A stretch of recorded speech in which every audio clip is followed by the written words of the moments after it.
What's going on, everybody? Welcome to the Sheep Get Sheared podcast. Here we talk about people, politics, and popular culture. I'm your host, Austin Creed. Ladies and gentlemen, we're on the road right now. I'm on my way back. I've been a little spotty with posting because I've just been hanging out with family and getting to catch up with people I don't get to normally see. But as I'm on the road,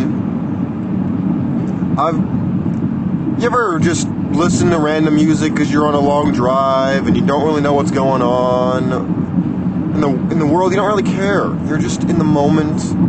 You're just watching the open road unfold in front of you. Well, that's what I'm doing right now. And as I'm just on the open road, taking in the sights as I'm going down the 101 in California, I'm listening to Disney music, right? And I know, I probably shouldn't. I don't agree with a lot of things that they push. But I grew up on this stuff. And I was just listening. I listened to the older stuff too, the stuff that came out back in like the 50s and before. And there's the idea of love that Walt Disney created has been so impactful in our culture. It's saturated it, in fact. The idea of, I'll find my dream person, or, my prince will come. I'll find the perfect person for me that was always meant to be with me, and everything is going to work out, and it's going to be beautiful and amazing, and we're never going to have hardship, or if we do, it'll get resolved.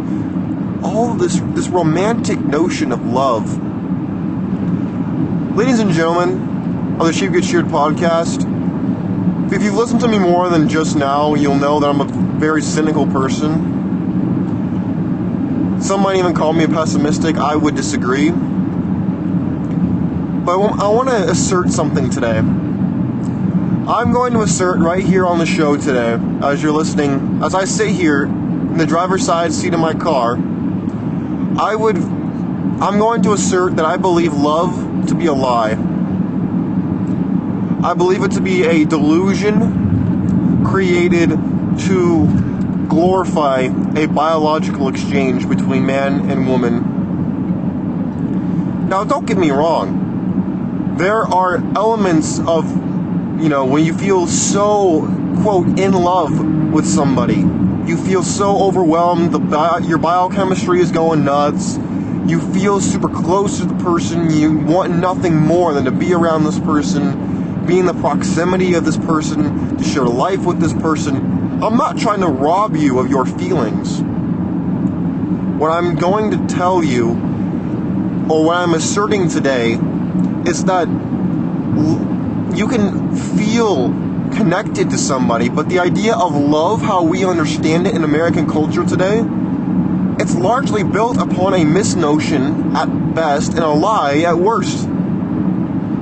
Because you want to believe, everybody wants to believe, that you'll find this one person who will love you, not just for what you can provide for them, but they will love you for you. They will love you because of who you are, what you do, and no matter what happens, no matter what hardships may come your way, no matter what may happen, no matter what misfortune may befall you, they will stick with you through thick and through thin. Just look at the vows of marriage. How many people actually follow that today? Not just when they feel like it, not when it's just convenient for them, not when, it's in their best interest, but in fact when it goes against their best interest, when it goes against what's easy, when it goes against what would be their first reaction of survival, they stick it out. That used to happen because women needed to be more protected than they are now because of the world in which we lived, and which really isn't the case anymore. Most women don't need men, and most men, quite frankly, don't need women. So what's the point of marriage anymore? Just to not feel alone? Look, if you have a fantastic marriage or a fantastic relationship, God bless you. Because you may think you're the norm, you're not. You are the exception. And even if you have a so-called perfect relationship, it is riddled with problems the way that Swiss cheese is riddled with holes, as far as I'm concerned. You may not see it at this present moment, but I can guarantee you, even if you're a single person like me, and you walk into Whole Foods, or you walk into Target or Walmart or wherever, and you see a couple that you think looks really happy, and then you think to yourself, dang, I need a girlfriend, or, hey, you know what, I need a boyfriend. I feel really lonely. No. You don't see all the hard work they had to put up with. You don't see all the arguments they had, all of the passive-aggressive garbage, all of the, ignoring, the gaslighting, and all that stuff, just for them to pose in public. You never know what's going on behind the scenes, and that's part of the problem, quite frankly. Love is a lie because we are led to believe that love conquers all. Love is all you need. Just look what the Beatles said. Love is all you need. Love is a drug because it validates you as a person. It validates who you are. It validates your choices. It validates your lifestyle. It validates everything about you. And it makes you feel happy with yourself when you can't look yourself in the mirror because you say, you know what, I might not like myself, but someone else likes me, so I must have value. Don't lie to me and say that you've never said that.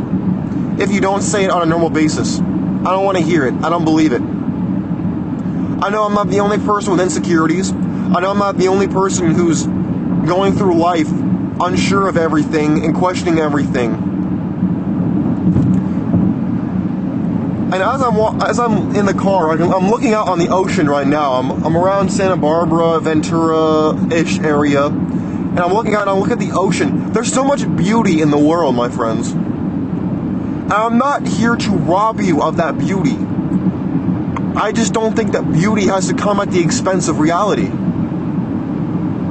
Am I wrong? Is that not what artists, writers, poets, and everybody has done for centuries?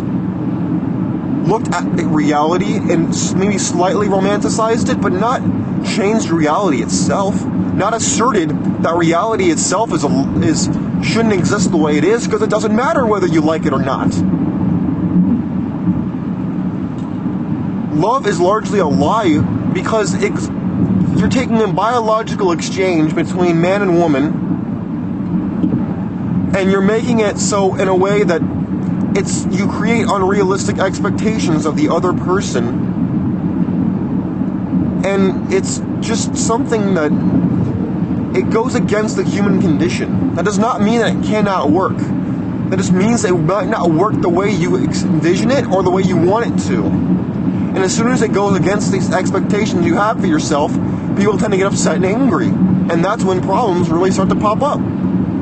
So what you need to have is a realistic view of love, and realize that love is really just a biological exchange between organisms. And as long as you give, you are able to receive. But at the moment you stop giving, let me ask you something. Men listening to the show, if you suddenly quit your job, or even if you pretended to quit your job, and all of a sudden you were just, stay-at-home kind of bummish guy, let's see how much love your girlfriend gives you. Or ladies, if you stop having sex with your husband or your boyfriend, or if you stop giving them love the way they want to receive it, see how long your relationship lasts. You see, when people stop getting what they want, it suddenly is no longer in their best interest, and their first instinct is not to conquer it, over it, but to find someone else who will satisfy that need. That's my whole point. And that's why love, to a large extent, is really kind of a lie. We're led to believe that love will always prevail, love will always conquer. But where do we get that idea from? And in some ways, it might. Problem is, at the basic level, it just won't. And I hate to be the guy to say that. Call me whatever name you want, call me cynical, call me anything you want, hurt, bitter, whatever you want. But you're not embracing the heart of what I'm saying to you. I'm not saying you can't get what you want out of life. I'm saying you need to be realistic about what it is you want and how you go about getting it. It's not fair for you to have this if you're a woman, it's not fair for you to have this Prince Charming version of a man, and as soon as he stops living up to that, which is frankly impossible to live up to anyway, to just move on. And then for guys, you can't have this perfect vision of a woman who's drop dead gorgeous, but also has all these amazing characteristic traits and all this stuff. It's not realistic, my friends. Let me ask you something. If you're a guy and you've had everything handed to you and you're rich and successful and you've had to really work for the things you had to earn in your life, you're not really going to always be nice, because you had to learn to stop being nice. You had to learn that life was going to take from you, so you had to take back. And if you're a woman, if you're really, really pretty and you're really good looking, you've had kind of everything handed to you, and you don't have to really work hard for a lot of things. And so therefore, you're not going to always have the attitude that men would like you to have. And that's why a lot of things are paradoxical in nature. But yet we want to connect them, because in our heads, that is what we want. And that's what we want to love and everything else, my friends. Reality is something that you cannot afford to ignore. And love too often ignores reality. And that's why it does not work. Love can your life, in fact, not even love, forget love for a second. Life itself, you cannot get anywhere in life while ignoring reality, because it tends to have a way of slapping you directly across the face if you try. So what I'm asserting today, my friends, is you need to realize the lies put out about love, and you need to be realistic about what it is you want and how you go about getting what you want. That's why I assert that love, to a large extent, is a lie with how we understand it. Because we've been duped into thinking that love will always conquer everything, love is always going to be amazing, and that this person that we are with is, no matter what, always going to have our back, always going to be with us, always going to be attracted to us, always going to want to be with us, always going to want to give us what we want. But it's not true. And we need to stop simplifying this, and we need to stop glorifying something that doesn't exist, because it's only going to drive a wedge farther between man and woman that is already very strained due to all of the social issues going on. And it breaks my heart to see what's happened in this country over the last 50 years, 100 years. We're destroying ourselves from within. And I don't want to see it happen anymore. The church is dropping the ball on this too. So my friends, you're going to have to embrace my cynicism, because there's a lot of beauty in life. I'm literally looking out on the ocean right now. The blue, as far as the eye can see, the seagulls flying overhead, the waves crashing upon the shore. There is beauty to be found in this world, my friends. You need to understand where the beauty is to be found and where beauty is just fabricated. You need to understand what the world is, because when you understand what you're dealing with, you'll know how to win. Anyways, my friends, I think I've made my point.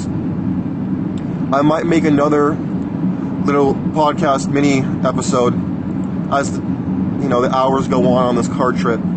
But I wanted to get this off my chest, because I have these kind of conversations out loud with myself. You can call me weird if you want, but I talk a lot about these things, and I air them out, and I kind of juggle them around. So I wanted to put this forward to the Sheep Get Sheared podcast audience today.